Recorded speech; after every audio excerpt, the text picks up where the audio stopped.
Do you have a lazy starter? Let's rip that sucker out and slap a new one in there. Fast, Furious, Budget Edition. Step 1, unhook the battery. I don't care how brave you think you are, unless you want to get zapped like a low-budget Marvel villain, disconnect the terminals first. You gotta move the plastic airbox and intake tubing out of the way, so disconnect the mass airflow sensor and unfasten the screw on the band so you can take the whole piece off as one. Bonus, if your air filter looks like it's been through a dust storm in the Sahara, fix that too, you filthy animal. For the next step, unscrew these 10mm bolts. Yep, all 37 of them. It's like IKEA furniture up in here. Alright, you see that metallic lump with wires coming out of it like a robot's bad hair day? That's your starter. You got one push tab electrical connector and one 10mm nut holding the power cable.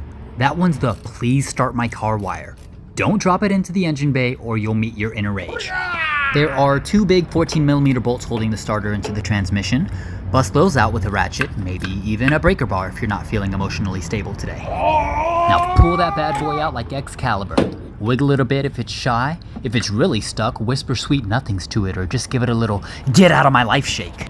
But it's okay, because we got it out and here's the new one. Now, we reverse the process because we're time-traveling geniuses. Bolt the new starter in, plug the wires back in, 10mm nut, click in the tab just like before, only with 30% more confidence. Slam all that intake stuff back on, tighten those 10mm bolts like your love life depends on it, reconnect the battery, no sparks, no problem, and finally the moment of truth. If this helped, smash the like button like you smashed that old starter and subscribe for more car nonsense.